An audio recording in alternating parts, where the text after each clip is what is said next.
What's up, What the Vet fam? Thank you for joining us. Today, Joyce and I are going to talk about my emotional breakdown the other day. I have come to the realization multiple times that I am reaching the end of my rope with vet med. It's been emotional the last couple of weeks. I mean, obviously the last couple of years, but I'm getting closer to the end of that rope very rapidly. It's not where I work or who I work with. It's the industry as a whole, and it's changed a lot since COVID. It's not fun anymore, and I know you don't go to work to have fun, but if you don't have fun at work, it becomes work. I used to genuinely enjoy what I did. I ate, slept, and breathed veterinary medicine. It was not just what I did, it was who I was. And I don't have those feelings anymore. I don't, and they're gone. And normally I'm the one who, when somebody gets to that point, reminds them of why they're here, why they fell in love with the field, and gives them advice, to in ways to find reasons that they love it again, and try to be their cheerleader and get them through it. Maybe they're going through a bad spot and give them, the best advice and guidance that I can, but I can't even take my own advice and guidance right now. I am so lost. I'm discouraged, and I'm tired, boss. Tired. And I know, having conversations with Joyce, sweetheart, you experienced the same thing that I'm going through right now, and you left the field. And how did you, what was your breaking point, and how did you make the decision to jump, so to speak? I mean, I dealt with burnout for years. I knew what burnout was, and I knew how to deal with it, right? Yeah. Burnout is second nature for me and you at this point. We're like, oh, yep, we're a little burned out. We're going to do X, Y, and Z, get back on track. Off we go until the next burnout happens. Excuse me. It was a conversation that I had with my sister-in-law after something happened at work where a patient died, um, under somebody else's supervision, but we had clear instructions what to do. The patient got neglected and in return was euthanized. Was that pet ultimately going to end up being euthanized? 98, 99% yes. Like, he didn't have good hopes to begin with. We just made sure we sealed the fate, right? And it wasn't the first time that's happened. And I know for other people, it's not going to be the last. But I had called my sister-in-law and said, I need an HR standpoint because I felt that someone needed to be penalized for this. Someone like written up, fired, something, right? Not just Yeah. now, do better, and then go on with your day, right? I wanted consequences for the Yeah. actions that were placed. And I started telling her what was going on, and she's like, I'm gonna stop you right there. She's like, why are you giving up your morals and values where you're at right now? And that was what broke me. And I started hysterically crying because I was in my car, my parking lot to my apartment complex, just sobbing. And she had never faced me like that. I'm not a crier, Yeah. and I just started sobbing. She said she was going to come down and grab me that week. And then obviously that didn't happen. It took several months of planning. When I was going to move up here in North Carolina after that, I was going to go to Veg. I had the offer letter. I planned my move to come just a little bit beforehand so I could have like 2 weeks off, right? Before I started theirs, because they built a clinic, like, I think it's like half hour, 45 minutes away from me. And so, like, had the offer letter, was going to go, and construction got pushed back like 2 months or something like that. And I'm like, I need a job, and I need a job now. So then I really started looking, and that was actually the deciding factor. I was like, the universe is telling me that it's time to pivot to something else. And Yeah. the only place that hired me, and I interviewed at a couple of places, but again, my resume is all veterinary medicine. And so for vet clinics looked great. For outside of vet clinics, red flag.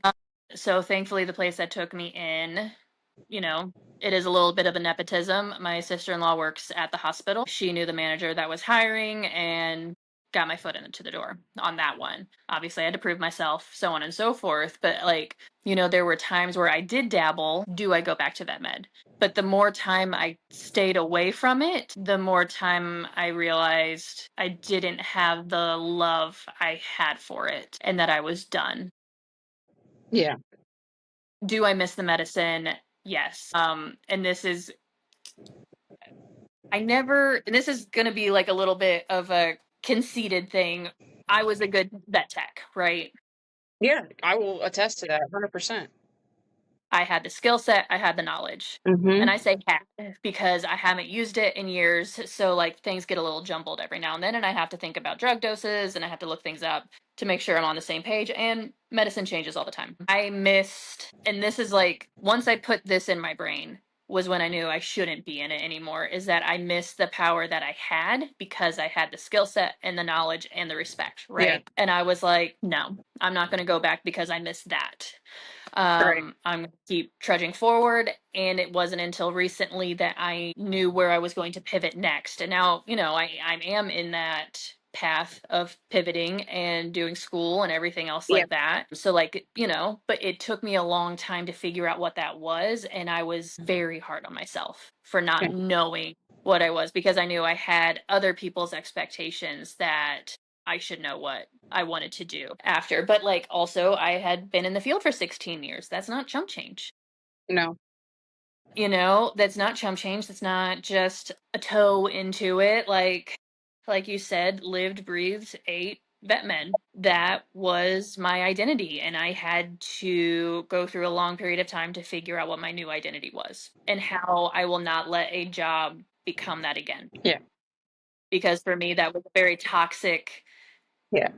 mind frame, and it took me a long time to think about that portion of the program. And so I knew my next job was solely going to be based on, one, can I do it, and two, will it give me the financial freedom that I want personally. And for everybody, Right. that's a different amount, right? So those were the two deciding factors.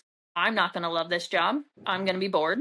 I'm bored with the job I have now, and I don't care anymore. Like, I get paid to answer phones and make appointments and, tell nurses where to go, and that is my day. And it's very boring. I can multitask like no one's business, but I'm bored doing it. Like, I can do 3 things at once and still be scrolling a TikTok. Yeah. You know what I mean? Seen it. Like, it's easy. Seen it. That's easy for me. And so, like, my next job wasn't going to be a job for love. Like, Yeah. I'm not going to go back to something where I lived, breathed, and ate it. I will be good at what I do. Do not question that, because I do have that foundation of, regardless of what you do a good job. Yeah. And yeah. And so Amber, you know how long we've talked about this multiple times. It took me 3 years to get to this point, Yeah. to figure out A, B, and C. And so, my question for you is, are you tired? Do you think that you can just pivot in a new direction in vet med? Or do you think you need to just take a break from vet med? I think I need Because that's also, it's a culture shock to be away from it. yeah, I think I need an indefinite break away from vet med. And like I said, I love the place where I'm at now. We have phenomenal medicine. We have awesome doctors, the staff. I couldn't be happier, and I found my home. This is the first time in a very, very long time, if ever, that I have not been looking for a new job when I go to VMX or, scrolling Indeed or, I hire veterinary, anything like that, because I'm happy where I am, with the location and the people, but I'm done with vet med. Like I've been saying this for a couple years. This is my last stop where I'm at. You know what I mean? Whether I retire, I came here to die, or I came here to find a stepping stone, towards another career path. But I don't love it anymore. And I'm talking to my mom about it, and she was a diehard technician, and I got that work ethic, watching her grow up in the field, and the 12-hour days, the, missing family stuff and the missing the holidays, and, working on Saturdays. And she'll tell me, I used to love to work on Saturdays. Yeah, I don't want to work on Saturdays. I don't want to work on Saturdays. I don't want to work 12 hours, 6 days a week. I don't want to work 6 days a week. I want to work 4 days a week, and I want to have the other 3 to enjoy my life and get my shit done. Like, I do not want to work and die. Like, I want to be able to have a social life and not be too tired to do it. And granted, that's going to happen in any job. I get that. But for some Yeah. reason, vet med has become extremely draining mentally and physically. You know what I It's mean? And I tough. feel like the Karens and the Kens have just like escalated since the whole COVID situation.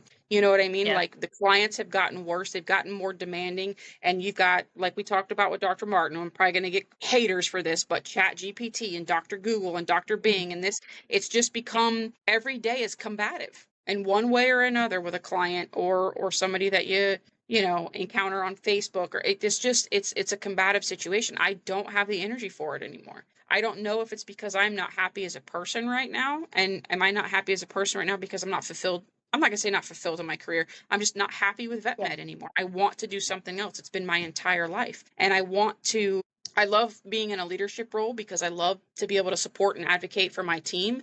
But at the same time, the drama, the bullshit, the call outs, the, you know, not caring about the position that you're putting your team in, like, it's just, and filling in for, you know, positions when everybody's calling out, and, you know, missing things that are a priority to me, but I make sure everybody gets to go to the things that are a priority for them. Like, I'm tired, Joyce, and I hate to say that, and I sound like a jerk because I love my staff and this, that, and the other, but I'm tired. Like, And I feel it hits differently when you have that place, like you said, you can call home, you have the yeah, support system at work. That's different. You know, like when I left, I had that at Martin, and obviously you and a couple of other people, but like, I didn't have it as a whole. I had it as sections. You know what I mean? And so, like, but, I'm a firm advocate of doing what feels right. You brought up a good point or a good question on if it's because you're not happy as a person versus happy in vet med. And I think the two are interlinked. yeah. You know what I mean? And, we brought up before how I think you needed to go back to therapy before. I Oh mean, yeah. I used to be like a very diehard screw therapy, and now I love it. I love it. Tell Yeah. me what's wrong with myself. Yeah. And I liked having, you know, I've had a therapist who was very, very good. And then I had a therapist who, my first hour with her, we sat and talked about her childhood. That's not what I'm paying you for. So, I mean, you're Hmm. trying to relate to me. I get that, but that's not what I'm paying you for. Like, but anywho, Exactly. I just, like, my mom always says there's three sectors of your life, that your work life, your home life, your social life, that should be in balance. And when of those are not in balance, it throws the others off. And I get that. I totally get that. Yeah. And again, I can't figure out if it's just because I'm unhappy in life or I'm unhappy in vet med as to which way to go. And like when we were talking to Mentor Vet about compassion fatigue and whatnot, and I felt myself slipping back into those same routines, and I'm trying to get a handle on that and become more self-aware. I'm not getting a handle on it. I'm not. Like, I can't focus, I can't concentrate. I'm not excited to get up and see what the day is going to bring, what kind of cool cases we're going to see. I used to get excited when the doctors would be like, "Hey, can you go over this blood work with this client, because I'm sure, you know what it means, and if they have questions and you can answer them and you can guide them through things." And I'd be on the phone with a client for an hour talking about blood work and what our options were and ultrasounds and this, that, and the other, and what tests, and I would be so excited about it. And now, like, if I'm asked to do it, I'm like, It's I a don't chore. want to. I appreciate that you feel that, like, I have the skills, knowledge, and abilities to do that, and I can handle it with a certain decorum, but I don't fucking want to. It doesn't interest me anymore. It doesn't bring me happiness. I don't care. I care about the Yeah. patient. You know what I mean? But like, I don't want to It talk to becomes them. a chore. Yeah. It becomes a chore. Yeah, it's not enjoyable anymore, and it's nobody's fault. No. Like, I'm very appreciative that I work with doctors that are like, "Hey, can I borrow your internal med brain for a minute?" And Yeah. I'm like, "I'm not a doctor." "Well, you should have been. So I have a question for you. Let me," you know what I mean? And like, be able to give that kind of feedback. I used to love that bantering back and forth, and you know what I mean? But now I'm like, what should I do about this? Call an internist? I don't know. Okay, but Amber, Yeah. this is elevated and that's elevated. We don't need an internist for that. Okay, well then why are you asking me? You know what I mean? Like, I'm not that inquisitive, let's figure this out kind of technician anymore. And very rarely do Yep. I'm not gonna say very rarely do I tech, because I do tech a lot. I don't enjoy that anymore either. I'll make you think I do when I'm on the floor working with the patients and things like that, because I love the patients, don't get me wrong, but I don't want to tech Yeah. anymore. I don't want to pull blood. I don't want to set catheters. I don't want to monitor anesthesia. And that's not me. That's my Yeah. jam. And then the first like year and a half, whenever I thought about pivoting back into vet med, Yeah. being on the floor wanted me to claw my eyes out. Yeah. Being back on the floor, it wanted me to literally just to claw my eyes out. Yeah. Like I knew I could, but then my follow-up question is, what do you pivot to? Do you pivot to something still in vet med, but it branches out into a completely different path? People that can help with that. Yeah. You know what I mean? And help give you guidance and, you know, people to talk to about options. Or do you say, fuck this, let's see what else is out there that I can do? I thought about, going back to emergency a couple nights a week because that's emergent What with, you never time know do what's you coming. have to do that? I don't have time at all. You know Exactly. what I mean? But like, maybe some relief shifts or something like that to see if that'll bring my spark back. You know what I mean? Or, reaching out to some of our friends and be like, hey, do you need relief shifts for this, and this, but in specialty or emergency to see if I can get that love back, but I don't have time for it. I don't have energy for it. I'm like, no, fuck that. Like, no. And I used to get excited about that, dude. I would work GP shifts all day and then I would hit emergency overnight. The pay Mm-hmm. sucked, but it was so much fun.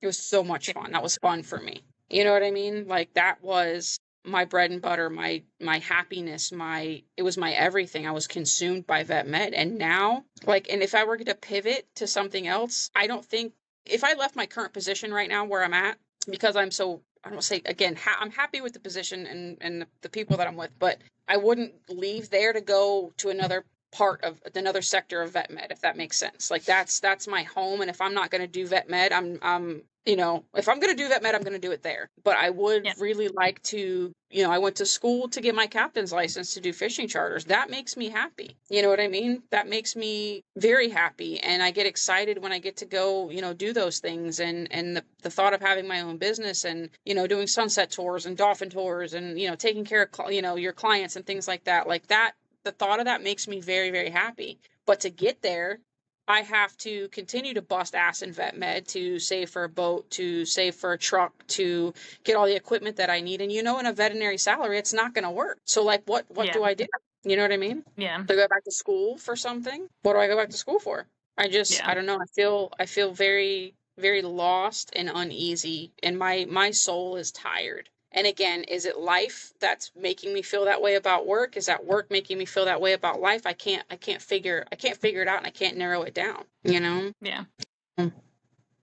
So yes, therapy is probably very much needs to be in the cards. But again, when you say time, when am I going to have time to do that? There. I have to make it, but Yeah. Like you're going to have, if you are committed to figuring out, you're going to have to make time for therapy. I'm going to have to, because like I can't keep going like this, like professionally or No. personally. Like I can't. And Yeah. I want to enjoy what I do again, because that's vet med is what I know. It's what made me happy. It's where I grew up, And again, is it life? I don't know. I mean, life's not easy right now for Anybody. with everything going on and the prices of everything and things like that, like it'd be different like right now I'm busting my ass working 6-7 days a week, but there's a goal in sight, right? When you're doing it, Right. that you don't have a goal because you have to. You know what I mean? So how do we make it so you have a goal? I don't know. Because that helps, because like when I'm tired I'm like this time next year hopefully it'll be a different view, blah blah blah, you know what I mean? Yeah. Like I have that focus, the light at the end of the tunnel is far, little Yeah. twinkle, but it's there, it's not just a black abyss that you're looking into. And like too, like when you say therapy, right? Like Hmm. fishing and the beach, like that is my That therapy. counts. That's my happy I was gonna place say to that go counts as therapy. kayaking. Like I haven't been on a kayak in 2 years. You know what I mean? But Yeah. as I don't have the time, and to go fishing like is a chore now, because I have to have the time in between this, that, or the other. And every time I turn around and it's me and I've got to do something about boundaries, whether it's in my work life or it's in my personal life, every time I turn around, somebody needs something from me, to the point I don't have anything left to give myself physically, emotionally, financially, mentally, I have nothing left for me. I keep pouring from an empty cup. No, that shit's a bottomless cup. Like there's no bottom on it. Like it's just, and when I pour something into that cup, it just comes right back out. And it's affecting my ability to do my work effectively. You know, I'm not the best practice manager in the world, but I'm pretty good about implementing things and starting new programs and supporting, but I don't want to do it anymore. Yeah. I don't. I don't know. I don't know, bro. And I don't know, I know there's a lot of us, especially like talking to you that have been through it. But I don't know, what guidance, what words of advice or, wisdom can somebody bring to you when you are this discouraged? Because each person's journey on that is going to be different, right? Yeah. For the longest time, quote unquote therapy was just the barn, right? And then it became, and it will eventually for you too, where it won't be enough, where that turns into another thing. Like it got to the point where I was getting angry having to go to the barn because it was Yeah. just another thing that I had to do. Yep. And that, because like I'll never sell red, that isn't an option. Like I'll live in my car before I have to sell him. That was a ding that I had to find a different solution and a different outlet. And for each person, that's going to be something different, right? Yeah. And it took until year 2 of my 3-year journey that I realized, and then I thought that I could get it fixed in just a couple months. Yeah. I No. couldn't. I had false expectations on that one. And then we had to talk about that, and like the biggest thing, and I'm very proud of you for saying it, is that saying what you're feeling, right? Not just keeping it bottled. Like you are giving it a voice because you're getting it out. Yeah. And that's Honestly, been that my problem before is I haven't, yeah. you know? Yeah, and like, you know, all the people close to you have voiced concerns and and I understand like, oh, I'm fine, I'm fine, I'm fine. You're fine until you're not, but you have to be the one to say that you're not fine. And I think we're finally there. Yeah. And I'll help you through every avenue because it's hilly. You go up and down because you second guess yourself every single time because you live, breathe, and eat this field. And if you start pivoting it away, you have a lot of second doubt, lot of second thoughts. You know what I mean? Like, am I making the right decision?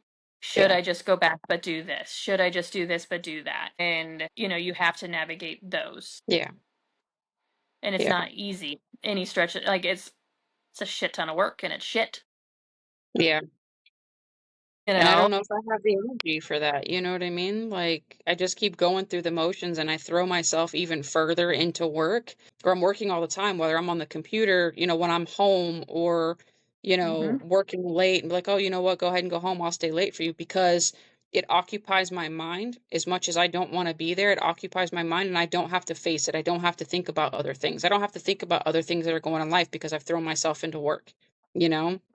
Which is a bad coping mechanism. Yeah, work is my failsafe. I become rather than people who, when they're going through things, abuse substances, I abuse work. I become a workaholic. Yeah. That is my addiction. Yep. And I don't want to do it anymore, Joyce. I want to enjoy life. I Yeah. don't want to wake up anxious at 4:30 in the morning checking, communications channels to see who's called in, who's not coming to work, who's done this, that, or the other, or what shifts am I going to have to fill at what location I'm going to have to be at and what bullshit has ensued already before the day's even started. And that comes with being a manager, that comes with being a leader. I understand that, but like I just one day would like to not have to do damage control, which is a lot to ask, especially when you're in a leadership position, but Yeah.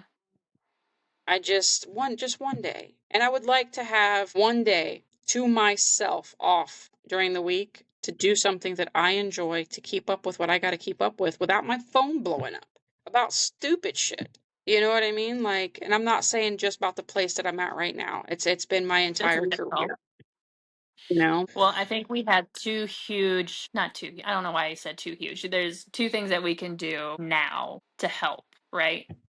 Yeah. One, we find you a therapist. Yeah. There's online programs that are decently priced that do financial aid. BetterHelp is one of them. That's who I used. And if you don't like the person, you move on to the next one. It's all like you can even just text the person if you don't Yeah. want to do visually, right? And they work given within reason many hours, right? Yeah. Amazing resource.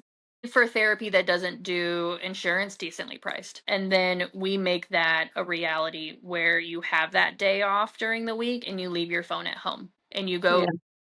go and kayak for a couple of hours, leave your phone in the car, leave your phone at home. You know where you're going. That gives you 3 hours of no digital, but we make that happen. And that is your boundary. This is my time that I am carving out. And it can even be half a day, Amber. Give yourself a Yeah. half a day. Give yourself a morning, right? From like 9 to 12. Not available, phones off. Yeah. You're out at the beach watching sunrise and you're going to go kayak, fish a fishy fish and not a rock like I do. And then you have your scrubs in the car and you go to work for the rest of the day. Yeah. You know what I mean? But you make that a boundary. And it doesn't have to be this week that you do it. You'd give yourself a couple of weeks to fit what day and then you block it. Yeah. You know what I mean? And like you have to. Because if not, your blood pressure is going to continue to go out and you're going to stroke out. Yeah. Yeah. I have to, man. I want to go to the Because it's gym. I going want to to like, start working on my body. I want to play ball again. Like well, I just, and that's the thing is that it's already affecting your body. We've yeah. had this conversation of it, of how the stress load is finally like truly affecting not just mentally but physically. Yeah. Because you've lasted longer than most of dealing with stress in your life. You know what I mean? Like, for each person, it is a different route they have to take to deal with the mental toll and the physical toll that you're dealing with. And I think those are two huge steps for you for like at least the next couple of weeks. Like, and I'll be on you like white on rice. I know you will. I appreciate you. And like just to at least give you the first steps. And we're not going to figure out what you're pivoting to anytime soon. Yeah. So take that expectation off. Oh yeah. Don't No. be don't be a me thing. Don't do what I do. And think you're going to have everything figured out in a couple of months because it is a journey and each person has a different length of time. Yeah.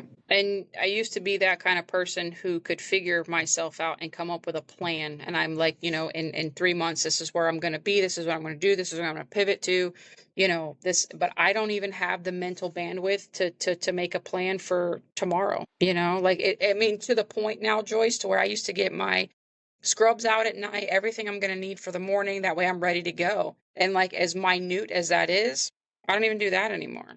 You know what I Yeah. mean? Like just little things. And it's just, it's a chore. Like I don't even feel like taking my medicine in the morning. I'm like, and it's literally no effort involved. Like, and I'm like, nah, I'm good. You know what I mean? And I just go out the door and hope for Yeah. the caffeinate and hope for the best. Yeah. So you get 2.5 weeks. 2.5 weeks. So let me I don't know if my computer's on. I might disappear for a little bit because I have to pull up a calendar. We're gonna give a date. Oh yeah, this is you're dealing with me, Toots. 1, 2. Okay, October 1st. October 1st. Okay. It's the day after my birthday. Mm-hmm. And what is October 1st? October 1st, you're going to have, and you get to pick if it's going to be a full day or a half day, morning or afternoon, that you are going to be digitally silenced and you're going to be out there on the water of some variety. Fishing, boating, kayaking, don't care. And you're going to eat something. Okay. Mm-hmm. I don't care if they're Uncrustables. Don't care. You're going to eat something. Sustenance is That's sustenance. my favorite. I know. That's why I said it. My child. And we're going to find you an avenue to start the therapy. And it doesn't Yeah. have to be weekly. It can be monthly. It can be every other week. It doesn't have to be weekly. And like I did, because I couldn't afford a lot of it, right? I took a huge pay decrease. Things are more expensive.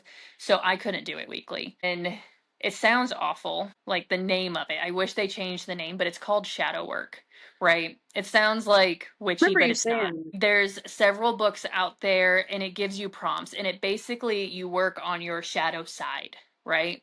yeah, And it was my therapist that said, hey, I know you can't afford X, Y, and Z. So I'm giving you homework. I love homework. I like it when I like homework when I take lessons with Red. And I liked it with therapy because I couldn't do it every week. So she's like, you're going to do homework of X, Y, and Z. okay. Shadow work, there are so many options on booklets. They're cheap and cheerful. You can get them on Amazon. You just type in shadow work booklet and it brings you to, they're like this thin and you do a page a day. Sometimes you can do one, sometimes you can do three. There was many times that I've had so many light bulb moments go off when I was doing it, because you're analyzing yourself on your shadow side to get reconnected and everything, and you're dealing with your darker side, pretty much. The things Yeah. that you shove down, deep down inside, like it brought stuff up that I haven't even thought of from childhood, that I didn't even realize. And then I was able to then turn around and talk to my therapist about it when it was our time. And I had it all written down and everything. Yeah. And so, that helped me a lot too. And I have several books next to my nightstand that aren't all the way filled out, that if I feel myself go a little cuckoo, I can do one of those activities and be like, okay, so what am I feeling right now? What does that mean? I learned from childhood that having feelings was bad. And so I stomped them all down. And it wasn't until recently that I can even remotely talk about, like, I can talk about all kinds of feelings now and be very open and transparent about it. But before, me and Martin joked all the time, just stomp those feelings down. It's Yeah. fine. Stomp them down. Stomp them down. Bad. Leads to a little bit of an emotional breakdown. Yeah. And so, yeah. So I had to deal with relearning emotions again. Just the worst, and I had to learn them all, which is how I know jealousy and that I never had to deal with, because the only ones that were able to come through that I allowed was anger and humor. Fitting, the yin and the yang. But I Yeah. had to learn the whole spectrum again. I had to relearn them. And there's times where I'm like, what the fuck am I feeling? And there's all Yeah. kinds of avenues for that. So yeah, that's your deadline, Toots. Okay. And we're gonna do it. And I'm also super proud of you for being vocal about it. Yeah. Because it took me how long to be vocal about it, A long time. A long time. And so, I know the steps I had to take. I'll be there with all of your steps, all of your frustrations. Well, thank you. You know that. You got a lot going on yourself, so It's just another day in paradise. whose paradise? Whose? Who's not ours. October All 1st. right. We're We'll gonna do do it. it. We'll do it. And we'll keep everybody up to date on where you're at on your pivoting. Yep. And maybe it could help somebody else in vet med going through the same thing, Maybe it'll help with enlighten somebody or help them come up with a path to get through what they're going through. And hmm I used like to this be, podcast. Yeah, this yeah, podcast is a way for me to stay in vet med and not miss it. Right? yeah, You're going to need something if you pivot fully away. You know what I mean? yeah, You're going to need something to keep into it. So you have to see what that looks like. yeah. And so on and so forth. And so, I'm a huge advocate of people following what is best for them, not best for the industry. Yeah, exactly. That the truer words have not been spoken. Mhm. They haven't, because when the industry, when you get to a point where you've been chewed up and spit out, what is that industry going to do to you for you? And I've said this to No. my mom before. You've given your entire life to vet med. What has it given you? And yes, you have those stories, you have those hmm warm memories about those patients that you helped, those Yep. clients that you bonded with, things like that. But mentally, physically, emotionally, financially, what has it done for you? Other than Exactly. chew you up, spit you out, drain you, discourage you. I mean, I'm not saying bad things about VMA because it used to build me up. But at the end of Yeah. the day, at the end of our career, we get our asses beat. It's like UFC. Like that's like what I feel like I'm retiring from at the end of the day is hmm and it's all Yeah. mental. Yes, there's physical parts of it and those pissed off dogs who don't want their toenails trimmed, but because that's important in a veterinary visit. But it's just, I don't know, man. I'm wore out. Almost to And the it takes. point when you talk about feelings to where I'm numb. Yeah. And you've been saying that for a couple of weeks now. Well, Yeah. actually, longer than that, Yeah. of Yeah. feeling that way. Yeah. So we'll see. Yeah. I got my And you get the. homework. Yeah. Yep. You got your homework. We're gonna get those two squared away, and then you got to stick to it, and then we make another homework, another deadline. Okay. Let's do it. Nothing's gonna get solved. Yeah, nothing's gonna get solved tomorrow, but might get solved in the next little bit. Yeah, I got to take the steps to solve it tomorrow, though. Tomorrow's a new day. Exactly. That's what my nephew says when he had a bad day at school and got a bad color. Tomorrow's a new day with a new opportunity to not get that color. Yeah. New day full of colors. So, Exactly. well, I appreciate you talking I to me. I appreciate it. talk very openly about it. So And I I'm very appreciate proud of you you. about that. dragging it out of me. I know. Now I talk about anything and everything, so you'll eventually get there. Yeah. Yeah. So figure it out. We'll figure it out. But guys, listen, if you're listening and you're going through a similar situation and you need somebody to talk to, or you have some questions, concerns, or you need guidance as well, Joyce, not I, because I'm gonna tell you to run. Let us know if you've got any stories, or like I said, things that can help, advice, words of encouragement, anything like that. It is most definitely welcome. Normally I'm a very I got this, I don't need anybody's advice, guidance, or words of encouragement, but right now I think I do. So that's all I got. All right, guys. Until next week. We'll see you then. All right, guys. Bye.